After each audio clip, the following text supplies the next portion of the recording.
Cake कटेगा। कई जगह तो बाज़ाब्ता तौर पे शादियों की तरह लोग खुशियां मनाते हैं, बड़े एहतमाम करते हैं कि आज मेरा जन्मदिन है, बड़े बड़े गिफ्ट पेश किए जाते हैं। यार तुझे ये तो ख्याल है कि तू 60 साल का हो गया, गांव में तेरी उम्र का कोई नहीं है, ये ख्याल क्यों नहीं आता 60 साल हो गए आज तक रब को न मना सका? तूने ये क्यों नहीं सोचा इस 60 साल में मैंने कोई ऐसी नेकी नहीं की जिसे मैं कह सकूं मैं इस नेकी के बदले बख्शा जाऊंगा? तू अपने 60 साल के गुनाहों पे नजर क्यों नहीं करता? तू अपनी गुजरने वाली रातों पे नजर क्यों नहीं करता? जो दिन तूने लोगों के दिल दुखा के गुजारे हैं वो दिन तुझे याद क्यों नहीं आते? तुझे नहीं लगता जब 60 साल का हिसाब लिया जाएगा तो मुश्किल होगा? तुझे नहीं लगता जब 40 साल का नाम अमाल हाथ में दिया जाएगा और जब तेरा अमल तराजू पे रखा जाएगा तो उस वक्त बगलें झांकने के सिवा कुछ नहीं होगा? डॉक्टर इकबाल ने कहा था कि मोहम्मद से वफा तूने तो हम तेरे हैं, ये जहां चीज है क्या लोहो कलम तेरे हैं। नौजवानों अब वक्त बर्थडे पे केक काटने का नहीं है। अगर तुझे एहसास हो जाए उम्र 25 आ गई है तो 25वें साल की आखिरी शब में पूरी रात के लिए मुसल्ला बिछा दिया करो, रब की बारगाह में बैठ जाया करो, रो के कहा करो मेरे परवरदिगार तूने 25 साल नेमतें दी लेकिन मैं तेरा एहसान मानता तो रहा लेकिन शुक्रिया अदा न कर सका। ए मेरे परवरदिगार, बाप नाराज हो जाता है तो जायदाद से अलग कर देता है, उस्ताद नाराज हो जाता है शागिर्दी से निकाल देता है, पीर नाराज होता है सिलसिले से निकाल देता है, यार नाराज होते हैं महफिल से निकाल देते हैं, बस्ती वाले नाराज होते हैं शायर बदर कर देते हैं। मेरे मालिक तेरे करम पे कुर्बान जाए, हमने 5 वक्त की नमाजें छोड़ी, 1 वक्त का खाना बंद ना किया, हम झूठ बोलते रहे, तूने पानी बंद ना किया, हमने पूरी जिंदगी जिनाकारी में गुजारी, तूने हवाएं बंद नहीं की, तेरी नाफरमानियां करते रहे, तूने ऑक्सीजन को ना रोका और रह गई तेरी पावर की बात। अगर तू चाह लेता 1 सेकंड में पूरी दुनिया सजदे में होती, अगर तू चाह लेता पूरी कायनात सजदे में पड़ी होती, लेकिन वो तो ये कहता है हम जबरदस्ती नहीं चाहते, हम तेरा दिल देखना चाहते हैं। कौन प्यार करके मस्जिद में आता है, कौन मजबूर होकर मस्जिद में आता है? बिछाओ मुसल्ले रात को, रो करके रब को आवाज दिया करो, खुदा की कसम तेरी आंख से आंसू बाद में जुदा होगा, बख्शिश का परवाना तुझे पहले दे दिया जाए। नारे रिसालत, नारे गौसियत, मुफ्ती हम्माद साहब क़िबला, नारे तकबीर। ओ भाई हैरत होती है, हम ही में कुछ लोग ऐसे जिन्हें 4 किताबें उर्दू की बहार उर्दू के जो 4 हिस्से पढ़ लेते। कितने हिस्से? 4 बहार उर्दू के या तामीर अदब के 4 हिस्से पढ़ लेते। अगर वो मस्जिद में तो इंतजार कर रहा है इमाम कब छुट्टी पे जाए और कब मैं मुसल्ले पे चढ़ूं। इमाम साहब छुट्टी मारे और मैं चढ़ूं मुसल्ले पे। नमाज खेल नहीं है, समझे इसे, और तकलीफ भी होती है। एक खानका से जुड़ा बंदा, नाम नहीं लूंगा, बुरा लग जाता, मेरा मशवरा है खुदारा संभालो अपने लहजे, बदलो अपने आप को। वो बंदा क्या कह रहा था? वो बंदा अब कह रहा था एक दिन गुफ्तगू में, तकरीर में, कह रहा 1 वक्त की नमाज ना पढ़ो लेकिन अकीदा बचा के जाना जन्नती हो। 1 रोजा मत रखो, अकीदा बचा के ले जाओ जन्नती हो। ये बता तेरे जुमले से नमाज की तौहीन नहीं हुई? अब तेरा ही कहां बचा होगा? जरा गौर कर अपने ईमान के बारे में। ये खानकाही लोग पैगाम देंगे, जिनके ईमान मजबूत होते हैं उनकी नमाजें कज़ा नहीं होती। सुभान अल्लाह, ये कड़वी सच्चाई है। जिनके ईमान मजबूत होते हैं उनकी नमाजें कज़ा ही नहीं होती, ये 100% बात है। तो 4 हिस्से पढ़ के मुसल्ले पे चढ़ जाते हैं। सुने नमाज क्या चीज है। किसी ने सैयदी सरकार आला हजरत रज़ी अल्लाह तआला अन्हु से पूछा, सुभान अल्लाह, और वो लोग भी सुने जो डायरेक्ट आला हजरत पे भोंकते हैं, गजल में आए तो मतले में काम कर देंगे, हमें जगाया तो नींदे हराम कर देंगे। इमाम अहमद रजा को समझने की जरूरत है, बहुत संजीदगी से सुने जरा। इमाम अहमद रजा को समझने की जरूरत है। लोग कहते हैं वो खाली मौलाना थे, वो मौलाना नहीं थे। खाली मौलाना होने के लिए 1-2 फन काफी है, 1-2 इल्म काफी है मौलाना होने के लिए। और इमाम अहमद रजा को 106 उलूम पर मुकम्मल तौर पे महारत ताम्मा हासिल है। बेशक सुभान अल्लाह सुभान अल्लाह। और एक बात और बता दूं मैं, जब तक जिंदा रहना बरेली वाले को न छोड़ो। ये एक हवा चली है, अरबाब मिंबर तवज्जो फरमाए, एक हवा चली है जिसकी कई दाल नहीं गलती, वो आला हजरत पे भौंकना शुरू कर देता है। आला हजरत पे समझ यार, आला हजरत, आला हजरत को सिर्फ इसलिए नहीं माना जाता कि वो किसी खानका के मुजाबिर है, सिर्फ इसलिए नहीं माना जाता कि वो एक पीर के बेटे, या इसलिए नहीं माना जाता सिर्फ कि वो पीर के बाप है, बल्कि इसलिए माना जाता है हमारे अकीदों की हिफाजत करने वाली जात को अहमद रजा कहा जाता है। सुभान अल्लाह सुभान अल्लाह। हमारे अकीदे की हिफाजत करने वाली जात को इमाम अहमद रजा कहा जाता है। आप समझने की कोशिश कीजिएगा, अल्लाह अकबर जो आता है भौंकना शुरू कर देता है। किसी ने कहा था सरकार आला हजरत, दुनिया जानती है सारे लोग पढ़े लिखे लोग हैं, मुझे बताएं जो डॉक्टर हो, मास्टर हो, इंजीनियर हो, मुझे बताएं जिन्होंने IAS IPS कर रखा है, उनसे पूछो कितने उलूम तुम्हें आते हैं, किस यूनिवर्सिटी से आप सीख करके आए हो, उनसे पूछना जिस यूनिवर्सिटी में तुमने तालीम हासिल की है वहाँ कितने उलूम पढ़ाए जाते हैं। सारे कहेंगे 10 11 12 9 7 पर जाकर निबट जाया करते हैं, 10 पे खत्म हो जाया करते हैं। मगर किसी ने आला हजरत से कहा था सरकार बताओ तो सही आपने इतने उलूम कहाँ से सीखे हैं। आला हजरत ने कहा था 14 उलूम मैंने असातिज़ा से सीखे हैं। कब बाकी के 56 में जो बाकी बचते हैं वो किससे सीखे हैं। मुस्कुरा के कहा था 14 उलूम मुझे उस्तादों ने सिखाए हैं, बाकी के उलूम मुझे बगदाद वाले गौसुल बरा ने सिखाए। सुभान अल्लाह। नारे तकबीर, नारे रिसालत, मसलके आला हजरत, मसलके आला हजरत, नारे तकबीर, नारे रिसालत। क्या दबे जिस पे हिमायत का हो पंजा तेरा, शेर को खतरे में लाता नहीं कुत्ता तेरा। सरकार आला हज़रत से पूछा आपका इल्म कितना है। तवज्जो है, थोड़ा संजीदगी रखिए भाई, जिसे दिख रहा है बस वो बिना देखे भी सुन ले, नहीं दिख रहा है तो बहुत गौर से मेरी बात सुने। हुजूर आपको कितना इल्म है, आला हज़रत से पूछा। 56 उलूम, उस दौर की तहकीक बता रहा हूं, उस दौर के हिसाब से 56 उलूम पे महारत ताम्मा रखने वाली जात, आज के हिसाब से 106 उलूम पे महारत रखने वाली जात क्या कहते हैं, कहते हैं बस इतना इल्म है कि अपनी नमाज दुरुस्त पढ़ लेता हूं। अब अंदाजा लगा सकते हैं नमाज के लिए कितने इल्म की जरूरत है। दारा मसल्ले पे यूं ही ना चढ़ा करे। मैं इस दौर के वलियों को भी जानता हूं, आसानी से मुसल्ले पे नहीं चढ़ते। जो पारसा और मुत्तकी लोग अल्लाह वाले लोग हैं वो इतनी बड़ी जिम्मेदारी को उठाते हुए डरते, और जिनकी सूरे फातिहा दुरुस्त नहीं है वो कहते हैं सुनो भाई इसके पीछे नमाज नहीं हो रही है। कहा क्यों, कि इसका पैर हिल गया। हम मस्जिद में जाते अपनी नमाज दुरुस्त करें, अपनी नमाज।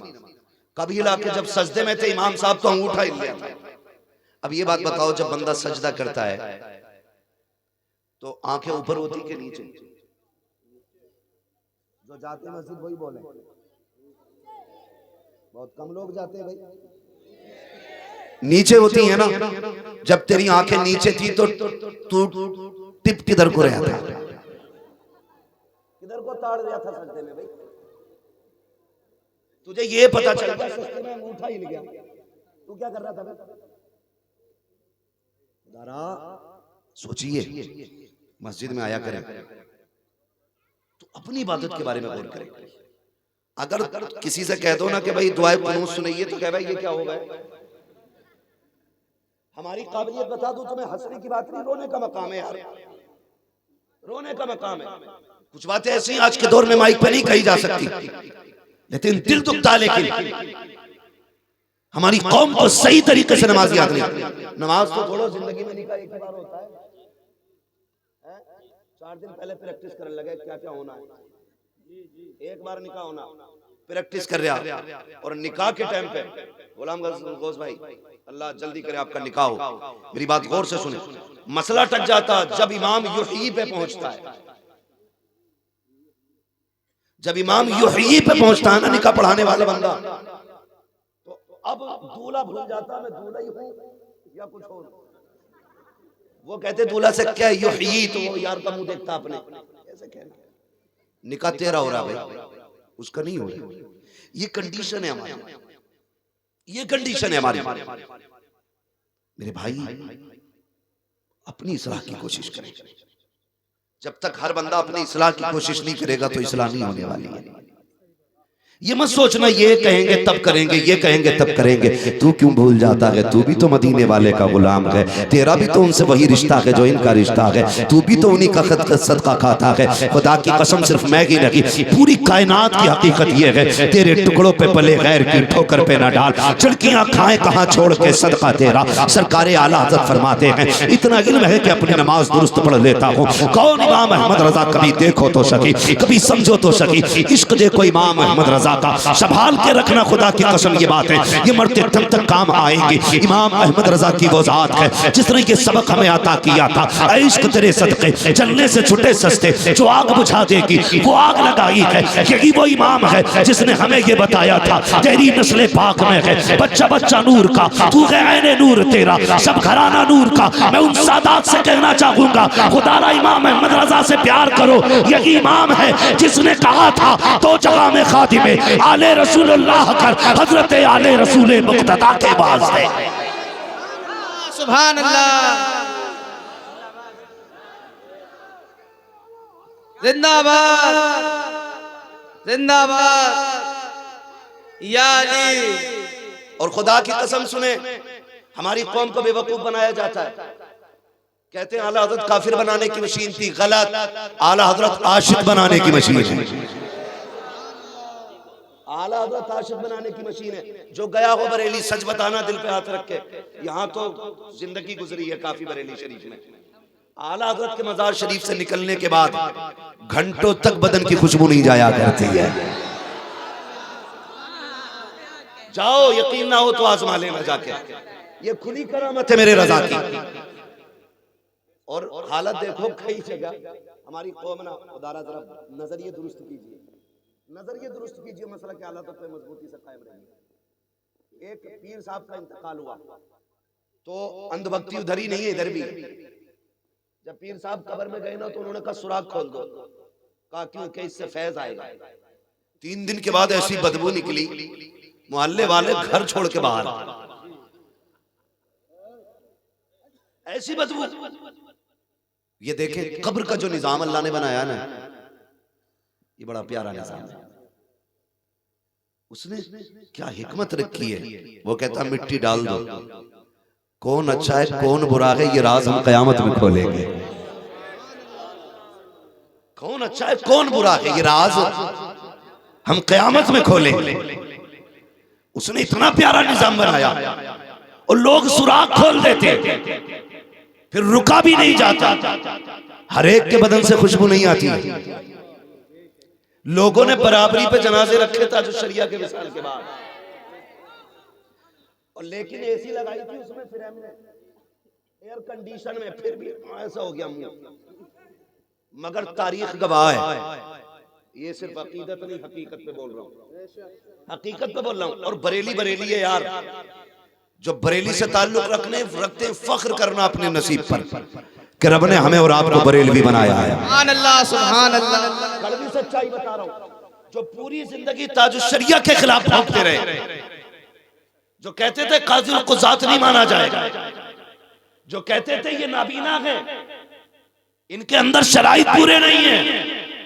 अल्लाह की इज्जत की कसम खा के कहता हूँ, मैंने ताजुश शरिया के जनाजे में उन्हें बरेली के अंदर गलियों में ठोकर खाते देखा था, जो पगड़ी संभाल के कहते थे अख्तर रजा कोई जात नहीं है। मैंने उनकी पगड़ियां उछलते देखी हैं, किसी की ठोकर में आते थे, किसी के धक्के खाते थे। मैं पूछना चाहता था, आज पूछूं, कहो शेख साहब तुम तो कहते थे ये पूरा मौलवी नहीं है, तुम तो कहते थे ये पूरा फकीह नहीं है, आज ठोकरें क्यों खा रहे हो? तो मुझे उनसे जवाब यही मिलता, ये बात अपनी जगह है, हमने जो भी बोला था हसद में बोला था। आज हकीकत ये है कि ये अख्तर रजा का जनाजा सिर्फ पीर का जनाजा नहीं है, सिर्फ मौलवी का जनाजा नहीं है, ये अल्लाह के वली का जनाजा है, अल्लाह के वली का जनाजा है। और दलील देखिएगा, 3 दिन के बाद जब मिट्टी चली के जनाजा चला, गुलाब के फूलों में चेहरा था। खुदा की कसम बड़े अच्छे अच्छों के चेहरे बिगड़ जाते हैं 3 दिन के अंदर, 72 घंटों के बाद भी मेरे मुर्शिद का चेहरा देखने के लायक था। और उनका जनाजा कह रहा था,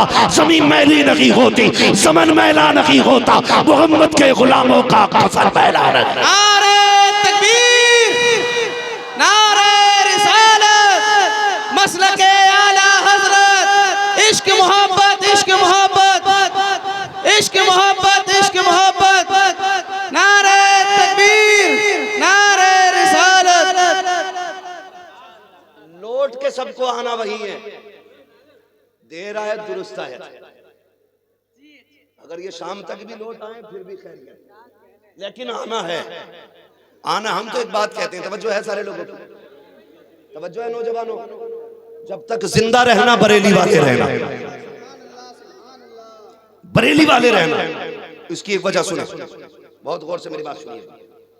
अल्लाह सलामत रखे आप सारे लोगों को। प्रधान जी अल्लाह आपको जज़ाए खैर दे माशाल्लाह। प्रधान जी की बड़ी मेहनतों के बाद ये प्रोग्राम माशाल्लाह हुआ है। अल्लाह सलामत रखे हमारे भाई को, अल्लाह हुजूर का सदका अता करे, बिलखुसूस बगदाद वाले की खैरात अता करे। जिन जिन लोगों की कोशिश देती है अल्लाह सबको जज़ाए खैर दे। बस तवज्जो है ना सारे लोगों की। अगली बात करूं, बुरी तो नहीं लग रही किसी को, और लगे भी तो क्या फर्क पड़ता है। पाए मोरा लंग नेस्त मुल्के खुदा तंग नेस्त।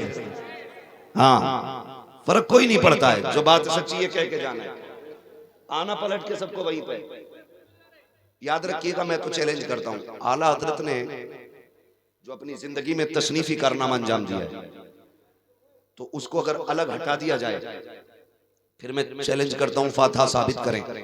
आज के दौर के सारे मौलवी बैठ गए, खास करके वो लोग जो आला हज़रत की मुखालफत करते और जिंदगी में उन्होंने आला हज़रत की तसनीफात को ना पढ़ा हो।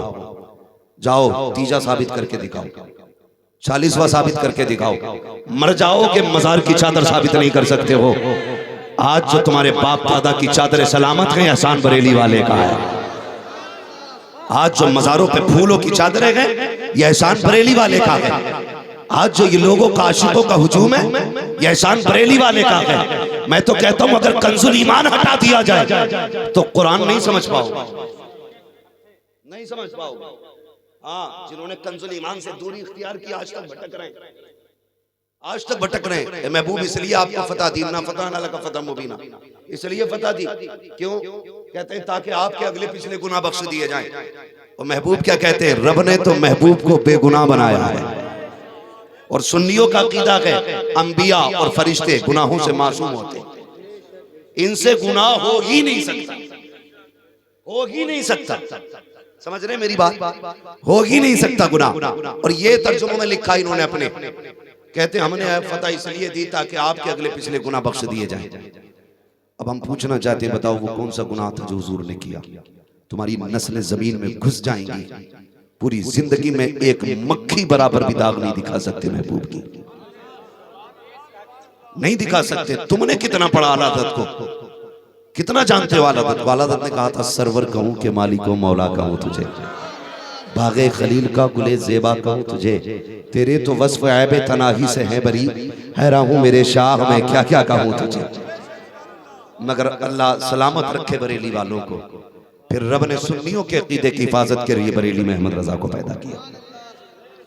आपने कंजुल ईमान के अंदर तर्जुमा तहरीर फरमाया, इन्ना फतहना लका फतह मुबीना की जब बात आई, फिर आला हज़रत ने लिखा, महबूब ये फतह हमने आपको इसलिए दी है ताकि आपके सदक़े में आपके अगलों के गुनाह भी बख्श दिए जाएं, आपके पिछलों के भी गुनाह बख्श दिए।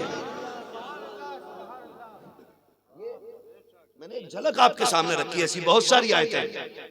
इसलिए ईमान बचाना है तो आला हज़रत का कंजुल ईमान ला के रखिए, और पाक और नापाकी को समझना तो फतावे रज़विया ला के रखिए। वरना लोगों ने पाकी और नापाकी के बड़े गंदे मसले लिखे, उनसे भी बचिएगा। मैं तो मिंबर की तौहीन समझता हूं उस तरह बात करने में जैसे उन्होंने किताबों में लिखा है। खुदा की कसम हमारा इमाम है इमाम अहमद रजा, जिसने पानी पे कलम चलाया तो पानी को पानी पानी कर दिया गया, और मिट्टी पे कलम चलाया तो रेजा रेजा कर डाला गया। ये हमारे इमाम की शान है। ऐसा इमाम खुदा की कसम अब्र रहमत तेरी मरकत पर गुहरबानी करे, हश्र तक शान करीमी नाज बरदारी करे। बात सिर्फ यहाँ तक नहीं, अकीदे तो बचाए बचाए, पूरी जिंदगी हुजूर की मोहब्बत में कैसे काट दी। सोचे और आप भी सबक हासिल करें। गालियां वही बकती हैं जिन्होंने आला हज़रत को पढ़ा नहीं है। आज मेरा जी चाहता ये बात भी रख जाऊं, ये बात भी रख जाऊं।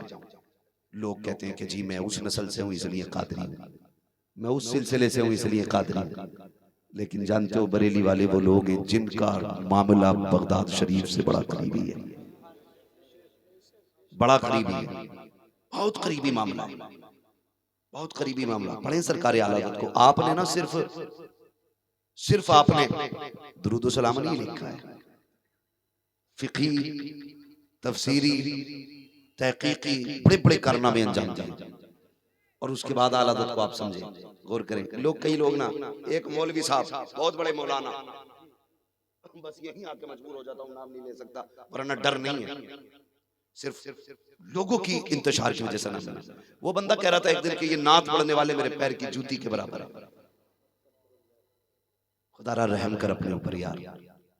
जानते सरकार आला हज़रत ने 1000 से ज्यादा किताबें लिखी, सुबह से लेकर दोपहर तक मदरसा पढ़ाते थे, फिर दोपहर से लेकर के दारुल इफ्ता में बैठते थे, उसके अलावा असर बाद लोगों से मुलाकात करते थे, फिर तसनीफी काम भी था, मुताला भी था, और उसके बाद जो वक्त मिलता था तो फरमाते थे कोई आके मुझे हुजूर की नात सुना जाए। फिर खाली वक्त में आला हज़रत नात सुनते थे यार, आला हज़रत नात सुनते। तो इतना बड़ा मौलवी हो गया, तू कहता ये नात का मेरे पैर की जूती है। चल कयामत में पता चलेगा, कुर्बत तुझे मिलेगी, मुस्तफा की ये नात पढ़ने वालों को मिलेगी। लिमिट में रहे जरा भाई। यज़रिबू तो शैतान को भी आता था, इश्क मगर आदम के दिल में। मैं बहुत बड़े लोग हैं इसलिए नाम नहीं लेता हूं, उम्र के होते तो थप्पड़ मार के सुधारता। हद हो गई यार, ये मिंबर अपने साथी झगड़ों के लिए नहीं है।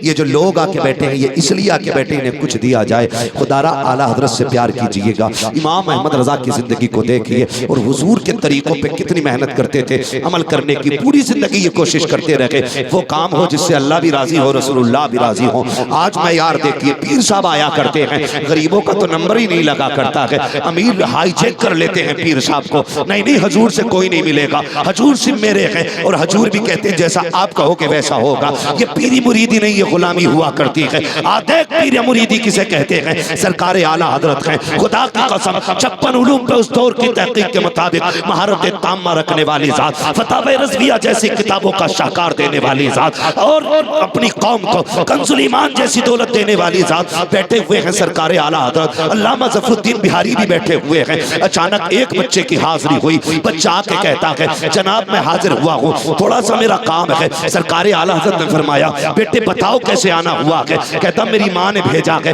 मेरे घर दावत कबूल फरमा लेंगे? जैसे इतना सुना आला हज़रत फरमाते हैं बेटे घर में कोई बड़ा नहीं था? जैसे इतनी बात कही उसकी आंख में आंसू आ गए, कहने लगा जनाब मैं यतीम हूँ, बाप का इंतकाल हो चुका है। सरकार आला हज़रत फरमाते हैं बेटे जा हमें तेरी दावत कबूल है। जैसे लफ्ज़ यतीम सुना है कहते तेरी दावत कबूल है, बताओ तो खिलाया कब जाएगा? कहा कल दोपहर इसी वक्त आ जाना। क्या खिलाओगे? मुस्कुरा के आला हज़रत ने कहा, तो उसने कहा यही देखो मेरी गोद में चने का साग है, मेरी माँ ये साग बनाएगी, बेसन की रोटी होंगी। खुदा की कसम कुर्बान जाओ इस इमाम पर, जो कोई अगर बत्तियों से अमीर नहीं हुआ था, गुलाब भेज करके अमीर नहीं हुआ था, वो इमाम अहमद रजा चादरों का खरीदार और बेचने वाला नहीं था। खुदा की कसम वो इतने बड़े जमींदार बाप का बेटा था जिसकी जमीन बदायूं से लेकर के शाहजहांपुर रामपुर तक आया करती थी। इतने बड़े जमींदार बाप का बेटा, और मिजाज देखिएगा का मेरी माँ तुम्हें ये बेसन का साग और ये चने का साग और बेसन की रोटी खिलाएगी। अगला दिन जब दावत का आया है आला हज़रत उठे गए, अल्लामा ज़फ़रुद्दीन बिहारी को साथ लिया है और लेकर के उसके दरवाजे पर गए। दस्तक होती है, अंदर से आवाज आई कौन आया है? का बड़े मौलवी साहब आए हैं, बड़े मौलवी साहब आए हैं। आज कह के तो देखो बड़े मौलवी साहब तकरीर के लिए आ रहे हैं, बड़े मौलवी साहब मिंबर पे आ रहे हैं। उसी वक्त में अगर कम से कम मुनाफिकत का फतवा तो लगना ही लगना है, कुफ्र ना लगा मुनाफिक तो कह ही दिया जाएगा। और अगर नीचे आएंगे कह देंगे पक्का सुले कुल्ली है हसन, हमें मोल बड़े मौलवी कह के पुकारा है, हमें अल्लामतुत तहर क्यों नहीं कहा गया, हमें फला फला लक़ब से क्यों याद नहीं किया गया। मगर इमाम अहमद रजा तेरी इनकिसारी को सलाम, तेरी मोहब्बतों को सलाम, तेरी आजिज़ी को सलाम। बच्चे के दरवाजे पे गए, कहा कौन आया है? कहा बड़े मौलवी साहब है। बच्चा बाहर निकला, अच्छा आप आगे खाना खाने के लिए? कहा जी ये बिहारी पुल ढाल की बात है बरेली के अंदर, बच्चा अंदर गया, एक बोरिए का टुकड़ा, टाट का टुकड़ा उठा के लाया और कहता ये लीजिए, इसको बिछाइए, बैठ जाइए। अल्लाह अकबर, इतना बड़ा आलिम, इतना बड़ा आलिम जो अपने दौर के सारे वलियों का वली है, उसकी जात की बात कर रहा हूँ। बैठे हुए हैं सरकार आला हजरत, जो लोग निकल के जाते ताज्जुब करते, हजरत आप और यहाँ फरमाया करते थे हमारी दावत है तुम्हारी नहीं है, जाइए आप आगे काम कीजिए, हम दावत खाने के लिए आए हैं, ये कह के आगे बढ़ा दिया करते थे। आखिरकार बच्चा लेकर के आया बेसन की रोटी और चने का साग। जब आया अल्लामा ज़फरुद्दीन बिहारी कहते हैं कान में, हुजूर डॉक्टर ने सख्त मना किया है, आप बेसन की रोटी नहीं खा सकते हैं, बड़ा सख्त परहेज है। आपने मुस्कुरा के अल्लामा ज़फरुद्दीन का चेहरा देखा, उसके बाद खाना शुरू किया। आपने पूरी रोटी खाई, जबकि गेहूं की आधी चपाती आप खा रहे थे। इतना परहेज था आला हजरत का, गेहूं की चपाती वो भी आधी खा रहे थे, लेकिन बेसन की रोटी पूरी खाई है। अल्लाह अकबर। जब चलने लगे, अल्लामा ज़फरुद्दीन बिहारी ने कहा था मेरे सरकार आला हजरत जरा इतना तो बता दीजिए, आका आपने पूरी रोटी क्यों खाई? आपको मालूम है ये रोटी आपके लिए जहर थी, आप दावत पे आए थे, एक लुकमा खा लेते तो दावत का हक अदा हो जाता, उससे थोड़ा ज्यादा खा लेते तब भी दावत का हक अदा हो जाता, आपने पूरी रोटी क्यों खाई है? अब इमाम अहमद रजा की नजर देखिए और नजरिया देखिए। आपने कहा था ज़फरुद्दीन बात ठीक है, एक लुकमा खा लेता तब भी दावत का हक अदा हो जाता, लेकिन गरीब का दिल टूट जाता, वो सोचता अच्छा खाना नहीं है इसलिए इन्होंने एक लुकमा खाया है, अच्छा खाना नहीं है इसलिए आधी रोटी खाई है। का ये ख्याल यतीम के दिल में आ जाता, उसका दिल टूट जाता, अगर उसका दिल टूट जाता मदीने वाले को तकलीफ हो जाती। का अहमद रजा मौत को गले लगा सकता है, महबूब को तकलीफ देना गवारा नहीं कर सकता है। नारे तकबीर, नारे रिसालत, मसलके आला हजरत, जश्ने गौसुल वरा, नारे तकबीर, नारे रिसालत। पढ़िए आला हजरत को, पढ़िए, खुदा की कसम आज भी बरेली शरीफ में जाके देखिए, दुनिया लंगर खा रही है उनका, दुनिया लंगर खा रही है। इसलिए मैं कहूंगा जब तक जिंदा रहना बरेली वाले होके रहना, वहां पे कोई दिखावा नहीं है। रात हुजूर हसन मियां साहब हुजूर साहिब सज्जादा थे जलसे में, मैं हजरत को देख के थोड़ा सा मुस्कुरा दिया, साथ में औरंगजेब भाई भी थे, उन्होंने मेरी तरफ इशारा किया क्यों मुस्कुराए? मैंने माइक में ही कह दिया, मैंने कहा जब से हजरत को देख रहा हूं मैं इसी जुब्बे में देख रहा हूं, वही सफेद सा सादा सा जुब्बा, वही सादा सा कपड़ा, कितना बड़ा सज्जादा है जानते हो? जो उर्से रज़वी के मौके पर 10 लाख से ज्यादा लोगों का मेजबान बना करता है, इतना बड़ा सज्जादा नशीन है। और सादगी देखो, लोग जरा सी सज्जादगी मिल जाए तो कौन कौन सा लेवल नहीं लगा लेते है ना, आगे पीछे 4 मदाखां चलते, 2-3 नारे लगाने वाले होते, हजूर आ रहे हैं, होशियार, खबरदार, कदरदार, मेहरबान, कौन आ रहा? फला साहब आ रहे, और फिर पता चला कौदा पहाड़ निकली चुईया। मगर बरेली वालों तुम्हारी सादगी पे कुर्बान जाएं, और तुम्हें लगाने की जरूरत क्या है? वो कहा था ना किसी ने कि भाई अच्छी सूरत को संवरने की जरूरत क्या है? जब रब ने इतनी इज्जतें बख्शी हैं बरेली वालों को कि ये फटे लिबास में भी आ जाएं तो कौम सर पे रख लेगी, इसलिए कि कल भी इनका एहसान था उम्मत पे, आज भी एहसान है उम्मत पे। इसलिए तो खुदारा ऐसे पीरों से भी बचिए जो हाथ पकड़ के कहते हैं और खैरियत तो है। और भाई जो सबसे बड़ी बीमारी चल रही है, मियाँ बीवी के झगड़े तो लगभग 90% हो ही रहे, और एक नहीं करो, होने भी चाहिए। झगड़े ना हो तो फिर प्यार कैसा? प्यार है और झगड़े ना हो, ये तो हो ही नहीं सकता। झगड़े मोहब्बत में ही होते हैं, जिसे किसी से मतलब ही नहीं है फिर उससे झगड़ा ही किस बात का? भाई ये बताइए, जिससे मतलब नहीं होता उससे झगड़ा किस बात का? अगर बंदा अपनी औरत से प्यार करेगा तो उसके लिए 1000 शर्तें लगाएगा, इससे बचना, इससे बचना, ये करना, ये करना, क्यों? मोहब्बत में ही तो कह रहा। औरत कहती है तुम्हारे बाप की गुलाम थोड़ी, गुलाम नहीं पगली, ये प्यार करता है तुझसे, ये प्यार करता है तुझसे, ये चाहता है तुझे मेरे सिवा कोई ना देखे, ये इसकी मोहब्बत का तकाजा है। तेरे किरदार पे किसी की उंगली ना उठे, ये इसकी मोहब्बत का तकाजा है। वो कहती नहीं नहीं जी ये तो मुझे पाबंद कर रहा है, शक कर रहा है मुझे। डायरेक्ट औरतों का जवाब आता है शक करते हो तो बेचारा अगर शक में यकीन भी हो तब भी कहता नहीं नहीं 3 बच्चे घर में और क्या झूठ बोलेगा, नहीं तो फिर बेचारा क्या करेगा? तो आंखें बंद करनी पड़ती है उसे जानबूझ कर। मगर याद रखिएगा, याद रखिएगा, ये जब तक हम तावीज लेने नहीं जाते ना तब तक तो गाली गलौज पे बीतती है, जब तावीज लेने चले जाते हैं तो फिर लठियों पे बीता करती है।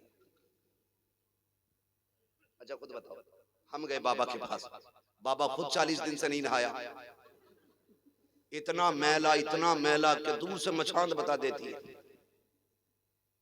बुरा ना मानिएगा भाई अगर किसी का पीर शनीचर हो तो,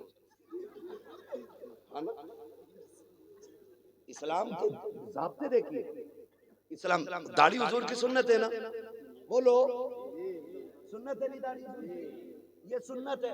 फरमाया एक मुश्त रखना, कहा क्यों? ताकि इसकी हिफाजत कर सको, और ये वाहिद सुन्नत है जो वाजिब का मकाम रखे। मगर फिर भी मसला क्या है, एक मुश्त से ज्यादा न रखना ताकि इसकी हिफाजत आप दुरुस्त कर सके, सही तरीके से इसकी हिफाजत कर सके। तो इस्लाम तो बालों को भी उस हद तक बढ़ाने की इजाजत देता जहां तक आप संभाल।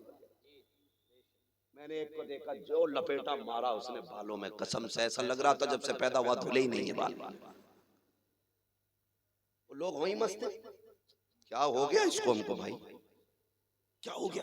अगर सर काट लो तो कई किलो जुए निकले, और ये कह रहे हैं कि पहुंचा हुआ बाबा, हमें भी पहुंचाओ वहां तक भाई।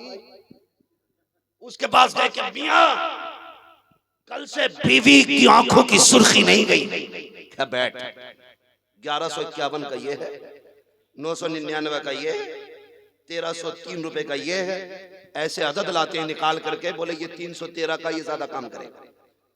क्या क्यों? कि तुझे नहीं पता बदर में 313 ही थे।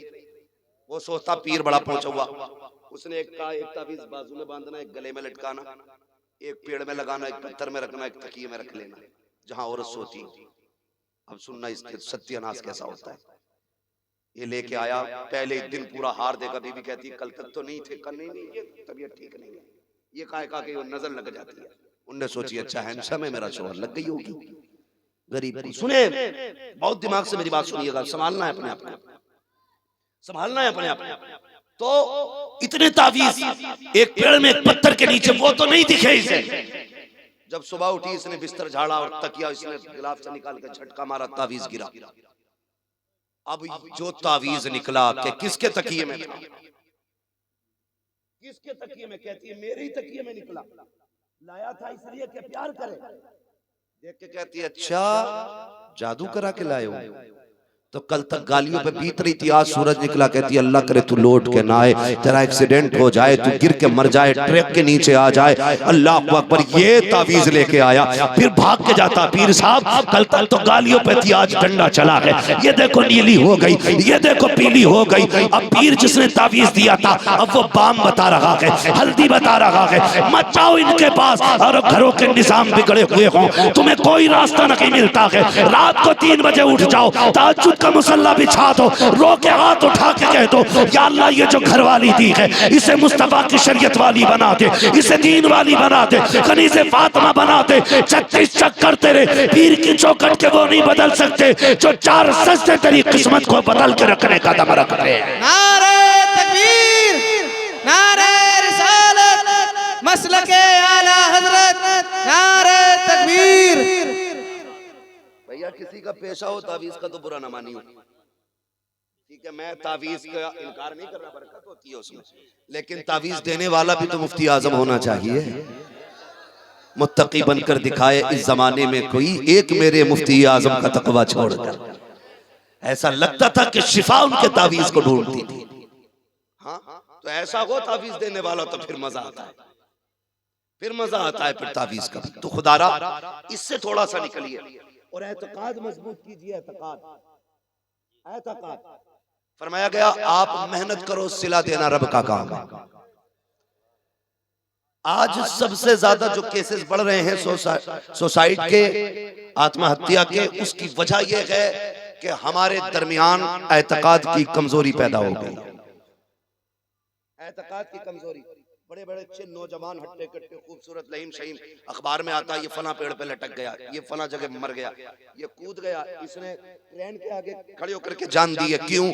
कहा कि इसका बिजनेस में लॉस हो गया था, इसका पार्टनर ने धोखा दे दिया था, इसके बैंक पैसा लेके भाग गई, इसका ऐसे नुकसान हो गया, इसका वैसे नुकसान हो गया। किसी चीज पे भरोसा न करना, अपने रब की जात पे भरोसा रखा करो। अगर वो लेना जानता है तो देना भी जानता है। अगर आपको नुकसान हुआ है, अल्लाह पे भरोसा रखा करो। खुदा की कसम, ये भरोसा नहीं तो और क्या था। 71 लाशें करबला में हुसैन ने उठाई, लेकिन हौसला नहीं टूटा था। आज एक बंदा मर जाए, पूरा लश्कर पीछे हट जाता है। नहीं, नुकसान हो रहा है, कल नामा निशान मिट जाएगा। करबला में 71 लाशें हुसैन ने उठाई, भगाई और 72वां अपना सर दिया। मगर खुदा की कसम, एतकाद उनका था, बेनिशानों के निशान मिटते नहीं, मिटते मिटते नाम हो ही जाएगा। ऐ रज़ा, अगर काम का एक वक्त है, दिल को भी आराम हो ही जाएगा। एतकाद था उनका, रब के नाम पे कुर्बान हो जाओ, अल्लाह तुम्हारी फिक्र को बाकी रखेगा। खुदा की कसम, सदियां बीत गई हैं बरेली, सदियां बीत गई हैं करबला को मार से वजूद में आए हुए, लेकिन आज भी जाकर के देखो, हर घर में हुसैन नजर आएगा, हर कबीले में हुसैन नजर आएगा, हर शख्स में हुसैन नजर आएगा। तो वजह यह है वो खुद जिंदा नहीं, उन्हें रब ने कयामत तक के लिए जिंदा कर रखा है। एतकाद मजबूत रखिएगा। और एतकाद की कमजोरी है, किसी ने कह दिया 56 का साया तो वहीं गिर गया, उससे कह तू उतार भैया, मैं ना उतारूंगा, तू देख सकता उतार नहीं सकता तू। भाई कोई डॉक्टर ये कहे तुझ पे 104 बुखार है, तो जो बता सकता वो ये भी तो कहेगा भाई इसकी ये दवा है, ये दवा, ये दवा। कह रहा उतरवाने कहीं और जाओ, मैंने बताया मेरे 1100 पूरे दे जाओ। तो हम डरा लेते। सरकारी आला हजरत रज़ी अल्लाह तआला, आप बैठे हुए थे, दरवाजे में आवाज आई, अल्लाह के नाम पे दो। आला हज़रत निकल आए, और ये जो सनीचर पीर होते हैं ना, कुछ सनीचर, इन्हें मौलवियों से बड़ी चिढ़ होती है। देखते ही कहने लगा दे वरना हवेली पलट दूंगा। देखते ही आला हज़रत, इसमें नेटवर्क आ गया भाई। उन्होंने सोचा मैं फकीर ये मौलाना, मगर पता नहीं था, पता नहीं था उसको। खुदा की कसम सुने कि देव, कहने लगे सुन भाई, तेरा जुमला गलत है, तू जो कह रहा ना हवेली पलट दूंगा, बस ये मत कह, ये मत कह, तू मांग रब के नाम पे मैं तुझे देने तैयार हूं, मगर ये मत कह हवेली पलट दूंगा। तो उसने कहा दे रहा है या पलटूं? आला हज़रत कहने लगे नहीं देता, पलट के दिखा। अंदर से अम्मी की आवाज आ गई, अहमद रजा बेटे फकीरों के मुंह नहीं लगा करते, दे दे 20 दे दे। कहने लगे माँ मैं इसे 10 के 40 देने तैयार हूं, लेकिन जब तक ये जुमला नहीं बदल देगा मैं इसे कुछ नहीं दूंगा। जब तक ये जुमला नहीं बदल देगा मैं इसे नहीं दे सकता। सरकारी मुफ्ती आजम छत पे छोटे थे, खेल रहे थे, गिर गए। माँ ने कहा देख बेटे मैंने कहा था इनके मुंह नहीं लगते। मुफ्ती मुस्तफा रजा गिर गया छत से। कहने लगे माँ ये तो एक मुस्तफा रजा है, हुजूर की शरीयत के लिए 1000 मुस्तफा रजा कुर्बान किए जा सकते, इसका जुमला शरीयत के खिलाफ है, इससे समझौता नहीं होना। 1000 मुस्तफा रजा कुर्बान हो सकते, मगर देखिए वो कहा था फानूस बन के जिसकी हिफाजत हवा करे, वो शम्मा क्या बुझे जिसे रोशन खुदा करे। गिरे सर के बल, ऊंची छत थी, नीचे पक्का फर्श था। आपने कपड़े झाड़े, दौड़ के आके कहने लगे लगे रहिए अब्बू जी, मुझे भी कुछ नहीं हुआ है, आप अपना काम कीजिए, मुझे भी कुछ नहीं हुआ। जब बेटे को ठीक देखा ना, अब बरेली के पठान को गुस्सा आया। अब आया पठान को जलाल, निकाली पैर की जूती, कहने लगा हवेली की बात कर रहा था, जूती पलट के दिखा दे। उन्होंने कहा ये भी कोई बात है, मौलाना होकर मुझसे ही लग रहा। उनने ठोकर मारी, लेकिन जूती हिली नहीं। फिर उनने ताकत लगाई, फिर नहीं हिली। फिर उसने हाथ से झुक के जूती उठाना चाही, उठी नहीं, पसीना पसीना हो गया। लोग तमाशाई बने थे क्या हो रहा है, लेकिन बात आज मुस्तफा की शरीयत की आ गई थी। जूती उठाने की ताकत पूरी लगा दी, न उठा सका, सिमट के खड़ा हो गया। कहने लगे आला हजरत अबे ये अहमद रजा की जूती है, तू जूती नहीं पलट सका, हवेली कैसे पलटेगा? तूने लावारिस समझ रखा है, हमारी तो शान ये है तेरे टुकड़ों पे पले, गैर की ठोकर पे न डाल, चुल्कियां खाए कहां छोड़ के सदका दे।